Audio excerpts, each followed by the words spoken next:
الحمد لله الحمد لله وكفى وسلام على عباده الذين اصطفى خصوصا على أفضلهم وخاتم النبيين محمد الأمين وعلى آله وصحبه أجمعين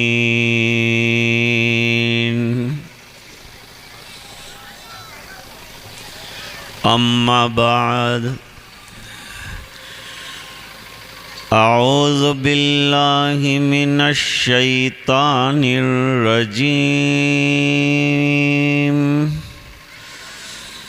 بسم الله الرحمن الرحيم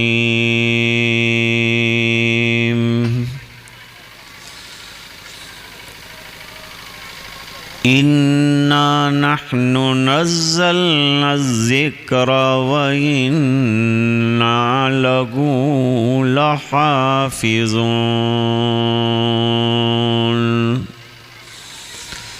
صدق الله العظيم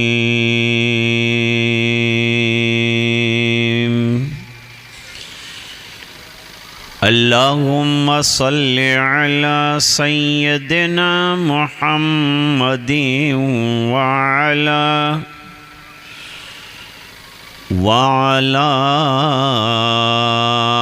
آل سيدنا محمد وبارك وسلم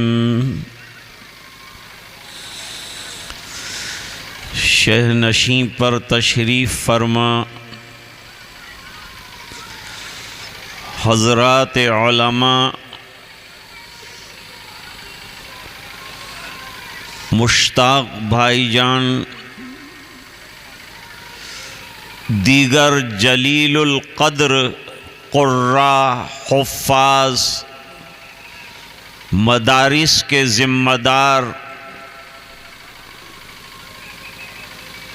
اور حاضرین مجلس،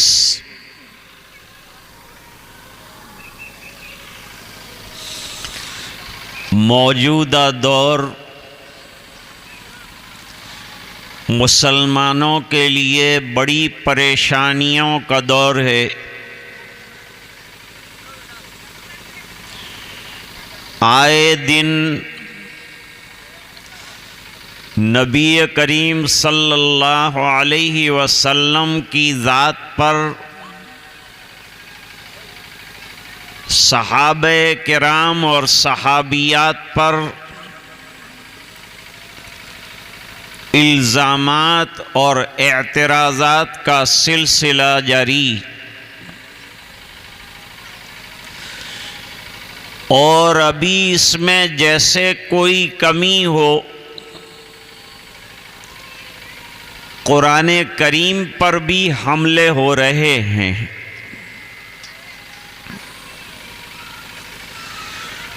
حضور پاک صلی اللہ علیہ وسلم پر تو مختلف اعتراض ہوئے اور علماء نے اس کے بے باک جوابات دیے۔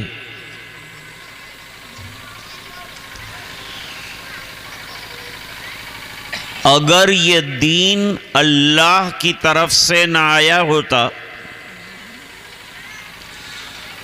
اور اگر اس دین کی اللہ تعالی حفاظت نہ فرماتے تو الزامات کی بوچھاڑ میں یہ دین مٹ گیا ہوتا، لیکن اس دین کی حفاظت اور اس دین کے کانسٹیٹیوشن کی حفاظت اللہ تعالیٰ کر رہے ہیں۔ پوری دنیا کا کانسٹیٹیوشن قرآن ہے. قرآن کریم دستور زندگی ہے، جو بھی اسے اپنائے. ہماری غلطی ہو گئی کہ ہم یہ سمجھتے ہیں کہ قرآن شریف مسلمانوں کی کتاب. قرآن کریم صرف مسلمانوں کی کتاب نہیں، ہدی للعالمین، پورے عالم کی ہدایت کے لیے اللہ تعالیٰ نے یہ کتاب بھیجی.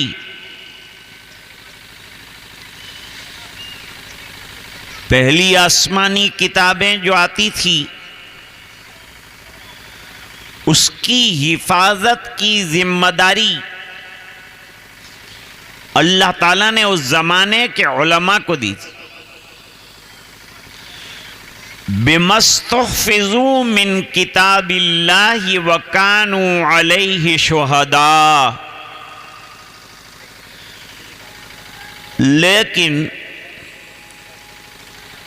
قرآن کریم ایسی کتاب ہے، ایسا دستور ہے کہ اس دستور کی حفاظت اللہ نے خود کر لی. اور قرآن کریم میں اعلان کیا، اِنَّا نَحْنُ نَزَّلْنَا الذِّكْرَ وَإِنَّا لَهُ لَحَافِظُونَ. قرآن کریم کا ایک نام ذکر ہے. یہاں سے ایک باریک نکتہ نکلتا ہے کہ ذکر کرنے کی چیز ہے تو قرآن پڑھنے کی چیز ہے. رات دن قرآن کریم کو ورد میں رکھا جائے، قرآن کریم کو زندہ رکھا جائے. گھروں میں ماں بہنیں بھی تلاوت کریں، بھائی بھی تلاوت کریں، مرد کریں، عورتیں کریں، بچے کریں. اللہ تعالیٰ نے قرآن کریم کو چھوٹے چھوٹے بچوں کے سینوں میں رکھ دیا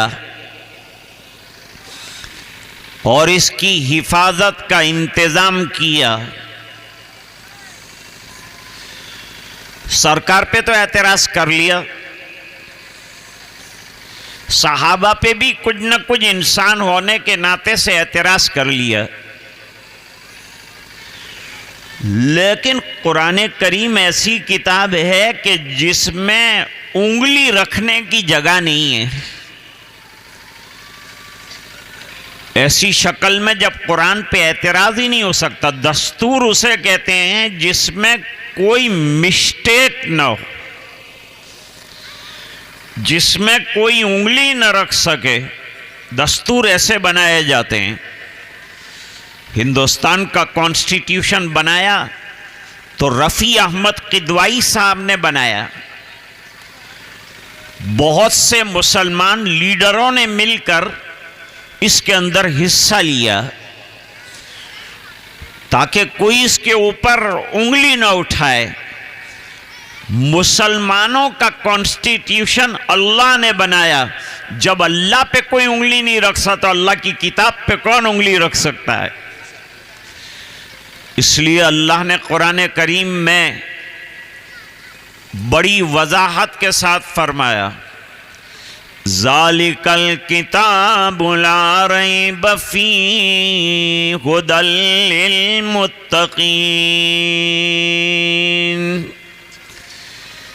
یہ کتاب ڈاؤٹ لیس کتاب ہے. دس از اے ڈاؤٹ لیس بک.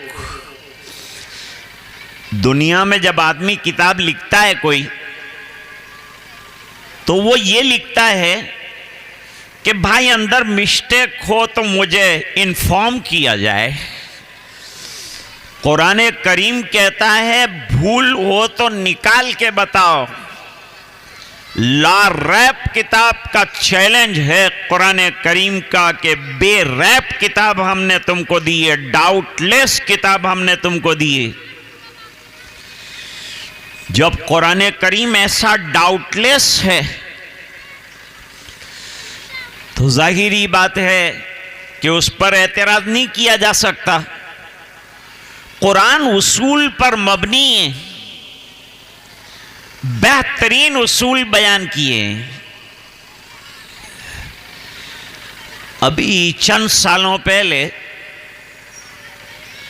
دہلی میں ایک لڑکی پر بس کے اندر ریپ ہوا تھا، اور انسان جب درندہ بن جاتا ہے تو کس حد تک جاتا ہے کہ اسے ماں بہن کی تمیز بھی ختم ہو جاتی. اس ظالموں نے اس نوجوان لڑکی کو شکار بنایا اپنی ہوس کا. اس کا قصور یہ تھا کہ وہ بے پردہ تھی. اگر پردے کے ساتھ ہوتی تو مجال نہیں تھی کہ کوئی انگلی اٹھاتا، لیکن بے پردہ اور آوارہ تھی تو یہ شکل اور نوبت پیش آئی. پھر وہ لڑکی کو بس سے باہر پھینک دیا گیا. اس نے کورٹ میں عرضی کی، کورٹ نے کیس چلایا، لیکن یہاں کی کورٹیں ظاہری بات ہے کہ بہت ٹھنڈی ہیں. مجرم گھومتا رہتا ہے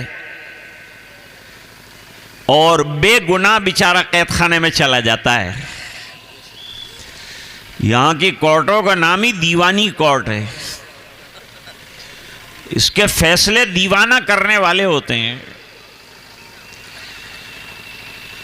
تو جب کوئی انصاف وہ لڑکی کو نہیں ملا، ظاہری بات ہے کہ وہ تو اس ایک عورت پر ریپ کیا گیا تھا، لیکن یہ ریپ پوری نسوانیت پر تھا. تمام عورتوں کی عزت جو ہے وہ خطرے میں آ گئی. اس بنا پر ہندو اور غیر مسلم اور مسلمان عورتوں نے مورچہ نکالا. دہلی میں بہت بڑا مورچہ تھا، اور اس مورچے میں بینر لگائے کہ انڈیا والوں، اگر تم لڑکی کو انصاف دینا چاہتے ہو اور عورتوں کی عزت کو بچانا چاہتے ہو تو قرآن کریم نے عورتوں کی حفاظت کے لیے زنا کا جو قانون لگایا ہے اور جو سزا نکالی ہے وہ سزا دو. بند ہو جائیں گے ریپ، گناہ بند ہو جائیں گے، زنا اور بدکاریاں ختم ہو جائیں گی، برائیاں ختم ہو جائیں گی. 1400 سال کے بعد بھی دنیا قرآن کریم کی حقانیت کا اور قرآن کریم کی سچائی کو ماننے پر مجبور ہو گئی. دوسرا ایک واقعہ سناؤں. امریکہ والوں نے شاہ فیصل جو سعودی عرب کے بادشاہ تھے ان سے ملاقات کی، امریکہ کے صدر نے. اور وہ صدر نے کہا کہ آپ کے یہاں اسلام میں چوری کرنے والوں کے لیے قانون بڑا سخت ہے. شاہ فیصل نے پوچھا کیا قانون ہے؟ کہا تم لوگ ہاتھ کاٹ دیتے ہو. 10 درہم کی چوری کی جائے یا اس سے زیادہ جتنی بھی چوری کی جائے ثابت ہو جائے تو داہنا ہاتھ پونچھے سے کاٹا جائے گا. یہ سزا ہے. حدیث شریف میں ایک واقعہ آتا ہے، فتح مکہ کے قریب قریب ایک صحابیہ ہے، ایک خاتون ہے، اس کا نام فاطمہ مخزومیہ. اس نے زیورات کی چوری کر لی. انسان ہے، بشر ہے، اور عورتوں کو زیور سے بڑا تعلق ہوتا ہے. زیور قیمتی تھے. جب زیور قیمتی تھے، کیس چلا، حضور کی کورٹ میں مقدمہ آیا اور چوری ثابت ہو گئی۔ جب چوری ثابت ہو گئی تو حضور نے فرمایا کہ اس عورت کا ہاتھ کاٹا جائے۔ حضرت اسامہ ابن زید کو لوگوں نے جا کر بات کی کہ آپ حضور کے چہیتے ہیں، لہذا سرکار کی خدمت میں سفارش کیجئے کہ یہ لڑکی کی شادی نہیں ہوگی، عیب دار ہو جائے گا اس کا ہاتھ، لہذا سزا کے اندر کچھ تخفیف کر دی جائے۔ سرکار غصے ہو گئے، فرمایا جو قومیں اللہ کی بیان کردہ حدود کے اندر کمی بیشی کرتی، اللہ اس کو تباہ کر دیتا ہے۔ تم کیا تباہی کا انتظام کرنا چاہتے ہو؟ جو قانون ہے وہ قانون اپنا کام کرے گا۔ اور پھر حضور نے بڑا ڈرانے والا جملہ فرمایا یہ تو فاطمہ مخزومیہ تھی اور ہاتھ کاٹنے کا حکم دیا، اگر فاطمہ بنت محمد صلی اللہ علیہ وسلم چوری کرے تو محمد کا فیصلہ اس کا بھی ہاتھ کاٹنے کا ہوگا۔ یہ ہے انصاف، یہ ہے عدل۔ دنیا میں لوگ قانون بناتے ہیں تو اپنے آپ کو پہلے قانون سے باہر کرتے ہیں، اور سرکار نے جو اللہ نے قانون بنایا اس پر سب سے پہلے عمل نبی کرتا ہے۔ پردے کا حکم آیا، پردے کے حکم کی آیت آئی۔ حجاب کی آیات تو اور بھی ہیں قرآن میں، لیکن یہاں دیکھیے اللہ تعالیٰ فرماتے ہیں یا ایھا النبی قل لازواجک وبناتک ونساء المؤمنین یدنین علیہن من جلابیبہن۔ اے نبی، سب سے پہلے اپنی ازواج کو پردے کا حکم دیجئے۔ دیکھیے اللہ نے قانون بیان کیا، گھر سے اس کے اوپر عمل ہو رہا ہے۔ پہلے سرکار کے گھر میں عمل آیا ہے، اس کے بعد فرمایا اپنی بیٹیوں کو پردے کا حکم فرمائیے۔ آج بے پردگی نے بدکاریوں کا گراف بڑھا دیا ہے، زنا کا گراف بڑھا دیا ہے۔ عورتیں آوارہ پھرنا چھوڑ دیں تو زنا کا گراف کم ہو جائے گا، پردے میں آ جائیں، گھر میں بیٹھنا شروع کر دیں تو دنیا سے آدھے گناہ ختم ہو جائیں گے۔ تیسرے اسٹیپ میں فرمایا کہ اب دنیا کی ایمان والی عورتوں کو کہو کہ وہ پردہ اور حجاب میں رہیں، یہ ان کے لیے اچھا ہے۔ عورتوں کے لیے بہتر کیا ہے؟ گھر میں رہنا، ضرورت کے مطابق پردہ کرنا، اور بشدید ضرورت باہر نکلنا، وہ بھی برقع پردے کے ساتھ۔ اللہ قرآن میں فرماتے ہیں وَقَرْنَ فِي بُيُوتِكُنَّ وَلَا تَبَرَّجْنَ تَبَرُّجَ الْجَاهِلِيَّةِ الْأُولَى وَأَقِمْنَ الصَّلَاةَ وَآتِينَ الزَّكَاةَ وَأَطِعْنَ اللَّهَ وَرَسُولَهُ۔ آج عورت بغیر ضرورت کے گھر سے باہر نکلی، بلکہ سروس کرنے لگی، مردوں کے ساتھ ایڈورٹائز آتی ہے ہم کو لڑکیاں چاہیے، کیونکہ ہم جو ہے عورتوں کے خیر خواہیں، خیر خواہی کے لیے ہم کو لڑکیوں کو سروس کے اندر لینا ہے۔ کتنی عمر کی لڑکیوں کو لیں گے؟ کہتے ہیں 15 سال سے لے کر 24 سال کی عمر کی لڑکیوں کو ہم نوکری دیں گے۔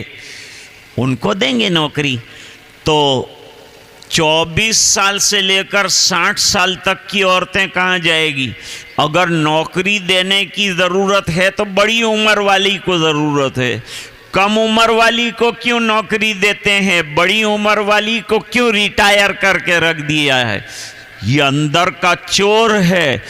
کہ وہ اپنی شہوتوں کو پورا کرنے کے لیے اور اپنی نگاہوں کا خواب پورا کرنے کے لیے یہ اس طرح کی ایڈورٹائزمنٹ کرتے ہیں. اگر عورتوں سے ہمدردی ہوتی تو بوڑھیوں کو پہلے رکھتے کہ ہم کو عورتوں سے ہمدردی ہے، لہذا بوڑھیوں کو ہم پہلے چانس دیں گے. جوان کو چانس دیا، بوڑھی کو نہیں دے رہے.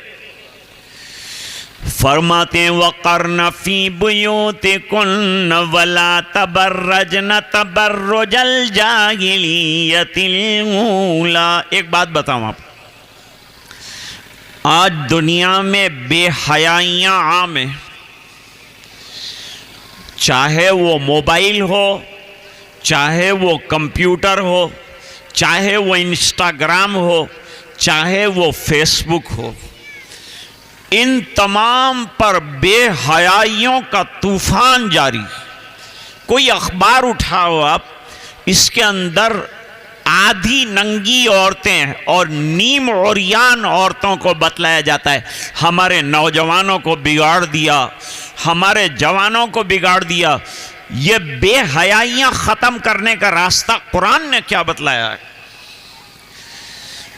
یہ بے حیائیوں کا راستہ ختم کرنے کا طریقہ قرآن نے بتایا. ان الصلاۃ تنہی عن الفحشاء والمنکر، نماز بے حیائیوں سے اور گناہ کے کاموں سے روکنے والی ہے. ابھی حضرت مولانا عباس خان صاحب نے مجھے بتلایا کہ کچی مسجد میں اس نئی بستی کے لوگوں نے 10 سال سے نماز پڑھی ہے. اب اللہ تعالیٰ نے پکی مسجد کا انتظام کر دیا. اب اس مسجد کو علاقے کے لوگوں کو سنبھالنا ہے، اسے آباد کرنا ہے. ظاہری تعمیر مسجد کی ہو چکی ہے اور اب یہاں انشاءاللہ لڑکوں کا مدرسہ قائم ہوگا اور یہاں تعلیم کا سلسلہ چلے گا اور یہاں سے مٹیریل تیار ہوگا اور یہ مسجد انشاءاللہ آباد ہوگی. اللہ تعالی مسجد بنانے والوں کو قبول فرمائے اور مسجد کو آباد کرنے والوں کو قبول فرمائے. تو شاہ فیصل مرحوم نے کہا کہ واقعی چوری کی سخت سزا ہے ہمارے یہاں اور اسٹرکٹ پنشمنٹ ہمارے یہاں دیا جاتا ہے، یہ بات صحیح ہے. لیکن صدر امریکہ صاحب یہ بتائیے کہ آپ کے یہاں امریکہ میں چوری کا گراف کیا ہے؟ کتنی دیر میں کب کب چوری ہوتی ہے؟ انہوں نے کہا ہر آدھا گھنٹے میں چوری ہوتی ہے اور ہر آدھا گھنٹے میں ایک بدکاری ہوتی ہے. یہ عام ہے اور ہم کچھ کر نہیں پا رہے ہیں. تو صدر امریکہ سے شاہ فیصل نے کہا کہ اب مجھے پوچھو کہ تمہارے یہاں چوری کا گراف کیا ہے؟ جواب دیا کہ ہمارے یہاں چوری کا گراف 0 ہے، چوری ہوتی نہیں ہے، کیونکہ سزا اتنی سخت رکھی ہے کہ کوئی چوری کی ہمت ہی نہیں کرتا. وَالسَّارِقُ وَالسَّارِقَةُ فَاقْطَعُوا أَيْدِيَهُمَا. تو قرآن کیا ہے؟ قرآن نے دستور بیان کیے ہیں اور دستور ایسے بیان کیے ہیں کہ اس کو کوئی ہلا نہیں سکتا. إِنَّهُ لَقَوْلٌ فَصْلٌ وَمَا هُوَ بِالْهَزْلِ. قرآن کلام فیصل ہے اور قرآن کا ایک نام فرقان ہے. فرقان کے معنی حق اور باطل کے درمیان فرق کر دینے والا.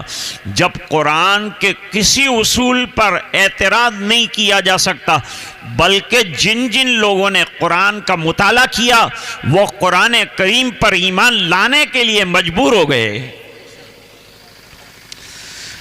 حضرت حکیم الاسلام رحمت اللہ علیہ فرماتے تھے، قاری محمد طیب صاحب رحمت اللہ علیہ فرماتے تھے کہ اگرچہ موجودہ دور مسلمانوں کے لیے پریشان کن ہے، چاروں طرف سے حالات کے تیر ہیں چل رہے ان کے اوپر، اگر اب وہ چاہتے ہیں کہ ان کی حفاظت ہو جائے تو حفاظت کا حصار اللہ نے اتارا ہے اور وہ قرآن کریم ہے، لہٰذا اس قرآن کریم کو اپنا آئین بناؤ، اپنا دستور بناؤ تو تمہاری حفاظت ہو جائے گی۔ بلکہ یوں فرماتے تھے کہ قرآن زندہ کتاب ہے، اگر زندگی چاہتے ہو، ملک میں رہنا چاہتے ہو اور عزت کے ساتھ رہنا چاہتے ہو تو قرآن جیسی زندہ کتاب سے وابستہ ہو جاؤ۔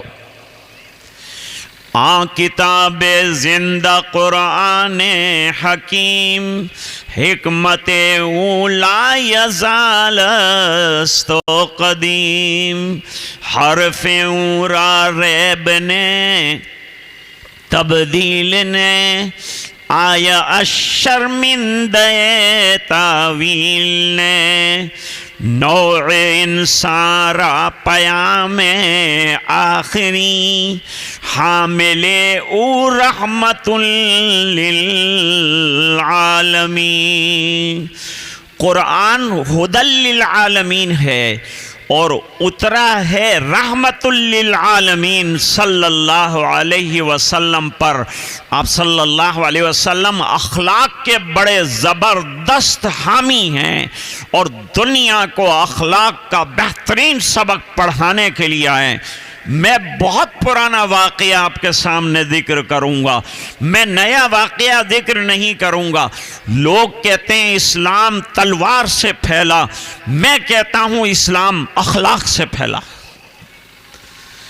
واقعہ ہے، ایک سفر میں تھے سرکار، سفر سے واپسی ہو رہی، سرکار آرام فرما رہے تھے، تلوار لٹکائی ہوئی تھی، ایک دشمن آ گیا، تلوار اٹھا لی۔ حضور کو ختم کرنے کا اچھا موقع ہے، لیکن میرے دوستو دنیا میں جس نبی کو اللہ بھیجتا ہے وہ نبی کا مشن جب تک پورا نہ ہو جائے اللہ تعالیٰ اس کی حفاظت فرماتے ہیں، اور جب تک اس کا کام پورا نہیں ہوتا اللہ کی طرف سے اس کی نگرانی ہوتی۔ اس کی دلیل قرآن میں ہے۔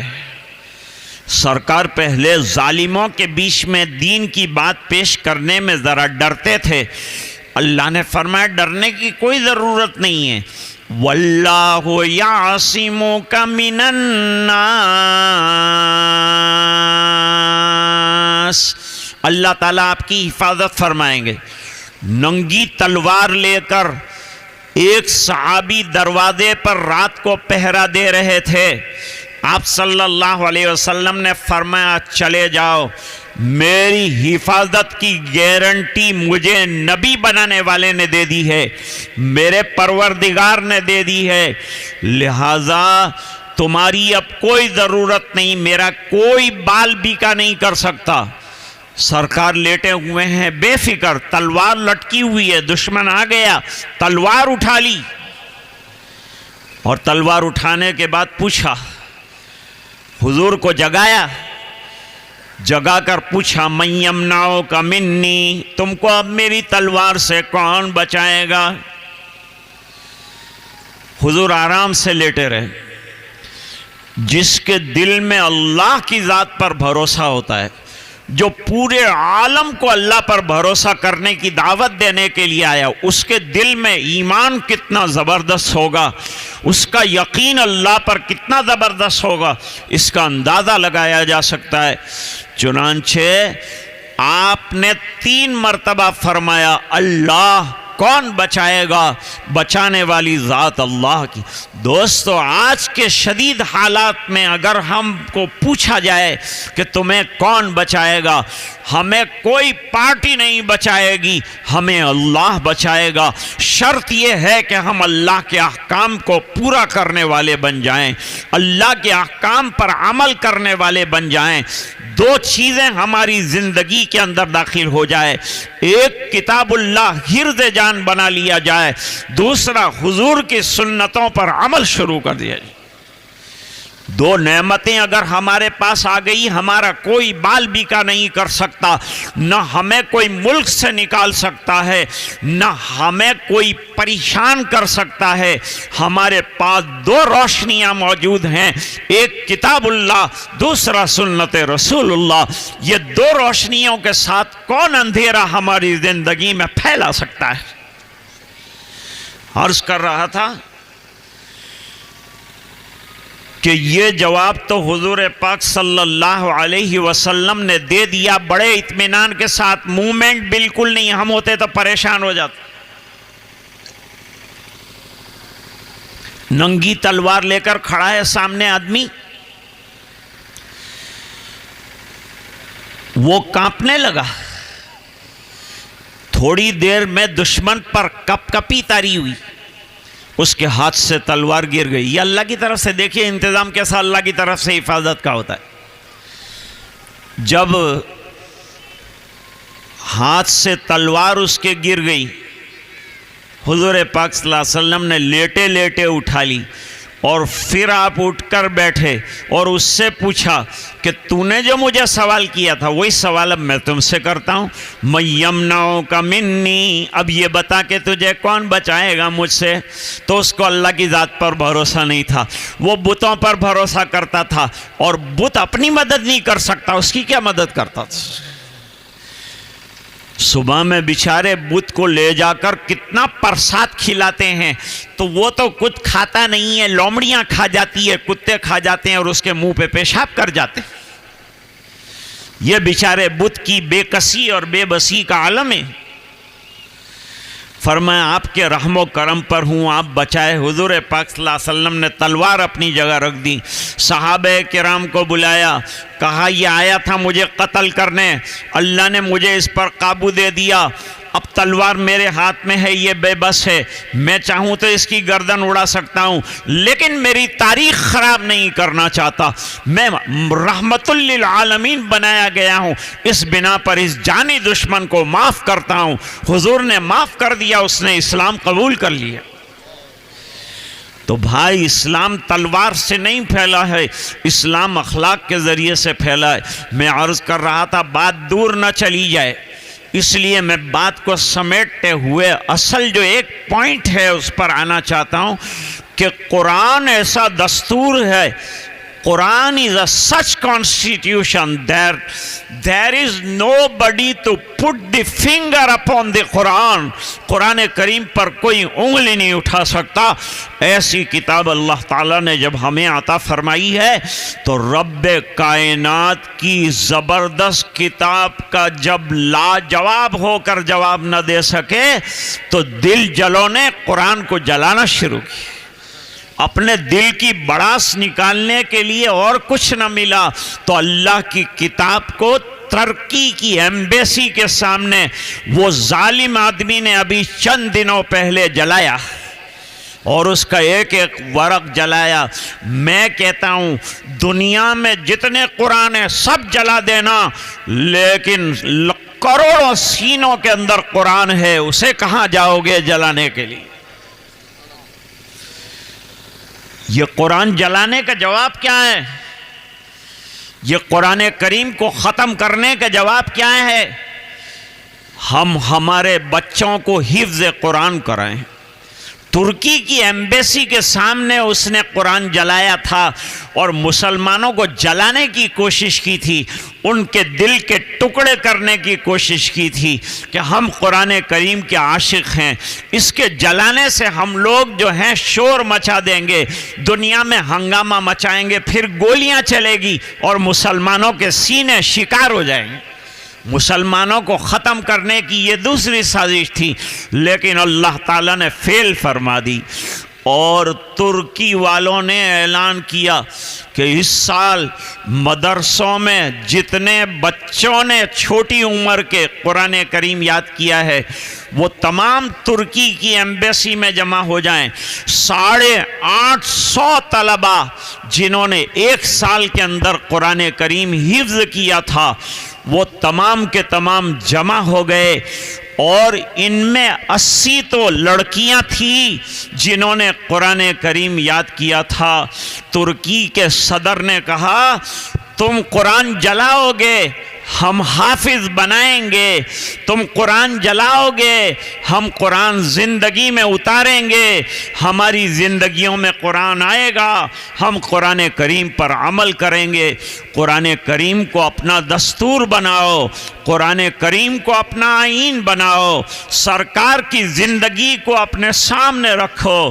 لقد کان لکم فی رسول اللہ اسوۃ حسنہ لمن کان یرجو اللہ والیوم الآخر وذکر اللہ کثیرا۔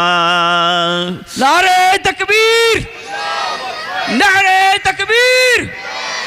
ہم کو گھبرانے کی کوئی ضرورت نہیں ہے، ہم کو پریشان ہونے کی کوئی ضرورت نہیں ہے۔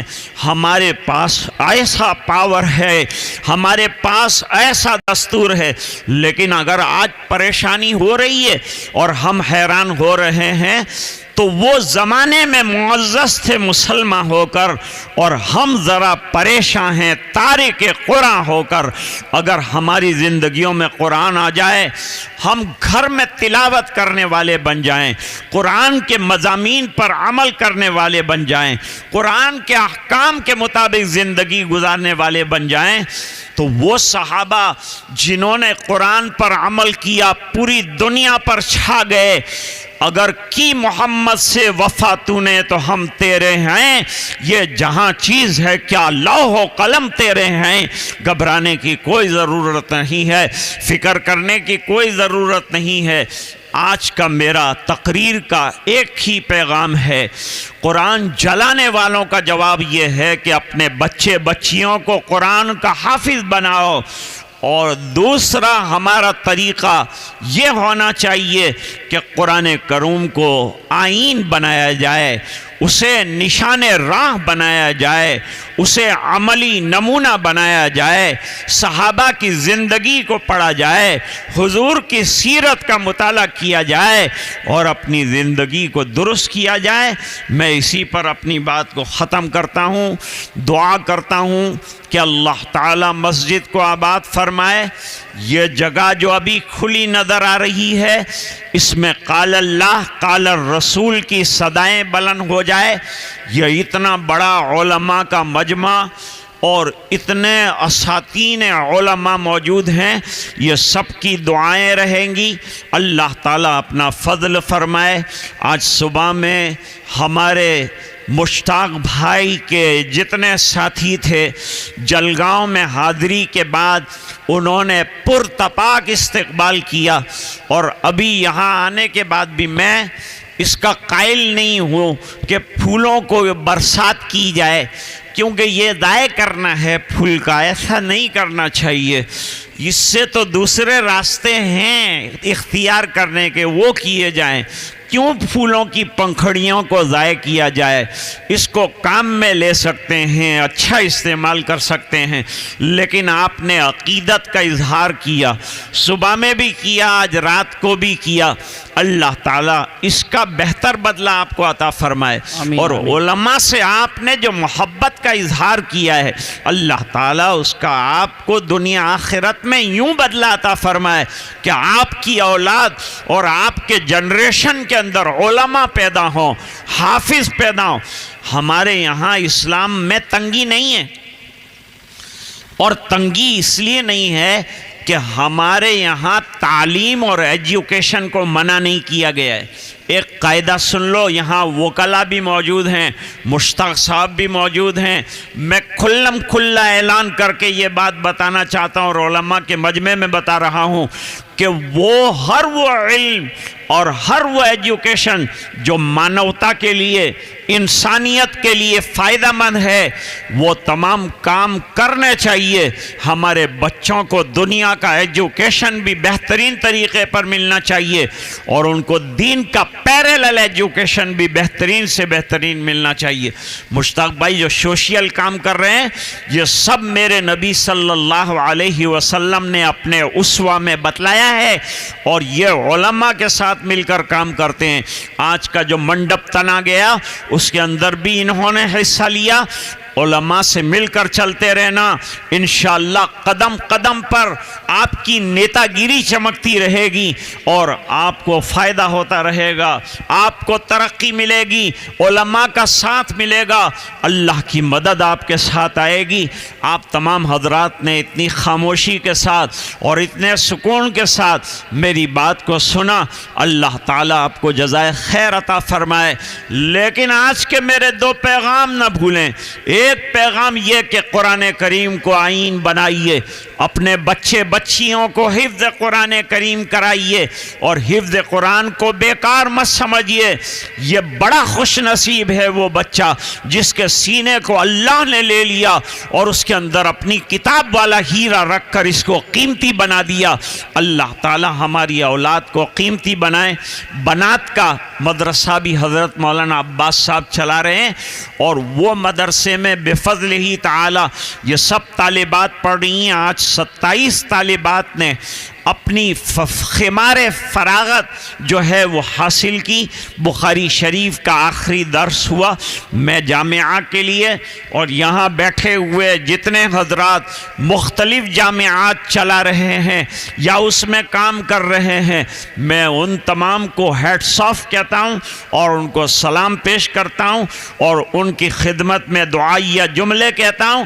آپ تمام حضرات کے لیے بھی دعا ہے، اللہ تعالی ادارے کو کامیاب و کامران رکھے، سرفراز رکھے۔ جو اچھے کام کر رہے ہیں اللہ تعالیٰ ان کے کاموں کو قبول فرمائے، اور ہر اچھے کام کی حوصلہ افزائی کرنے کی ہمیں بھی جو ہے توفیق عطا فرمائے۔ انہی گزارشات پر اپنی بات کو ختم کرتا ہوں۔ وآخر دعوانا ان الحمد للہ رب العالمین۔ اللہم لک الحمد کلہ ولک الملک کلہ ولک الشکر کلہ وإلیک یرجع الامر کلہ علانیتہ وسرہ۔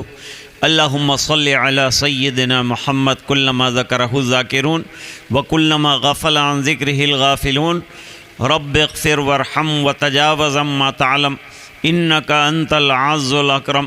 اللہم لا تؤاخذنا بسوء اعمالنا ولا تسلط علينا بذنوبنا من لا يخاف كبيرنا ولا يرحمنا۔ اللهم زدنا ولا تنقصنا واكرمنا ولا تهنا واسرنا ولا تسر علينا۔ اللهم آتنا ولا تحرمنا۔ اللهم احفظنا من كل بلاء الدنيا وعذاب القبر وعذاب الآخرة۔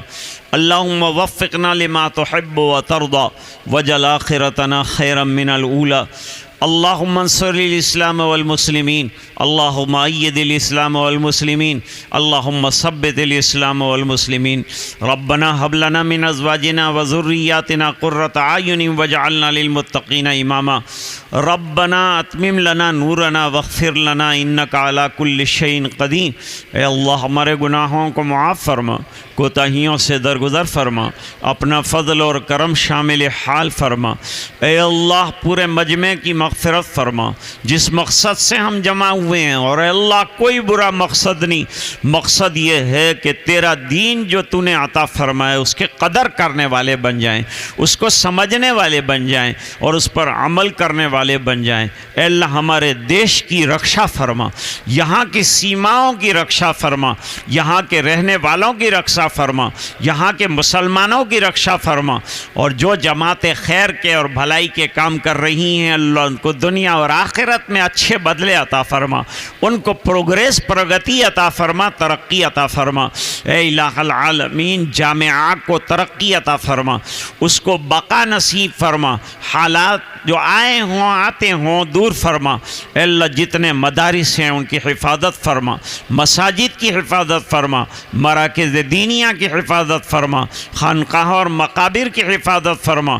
اے اللہ ہمیں نمازوں کا پابند بنا دے، قرآن کریم کی تلاوت کا شیدائی بنا دے، اے اللہ گھروں میں تلاوت کی فضا کو استوار فرما دے، اے الہ العالمین قرآن کے احکام پر عمل کرنے والا بنا دے، اے اللہ نبی کریم صلی اللہ علیہ وسلم کی اتباع زندگی اور زندگی کے ہر شعبے میں نصیب فرما، اے اللہ بننے والی مسجد کو آباد فرما، اے اللہ جو سنگ بنیاد رکھ کر ادارہ لڑکوں کا قائم کیا جا رہا ہے اس کو بھی کامیاب و کامران فرما، اے الہ العالمین پورے مجمع کی مغفرت فرما اور امت کے ایک ایک فرد کی مغفرت فرما، اور اے اللہ یہ دعائیں اپنے فضل و کرم حبیب پاک صلی اللہ علیہ وسلم کی برکت سے قبول فرما۔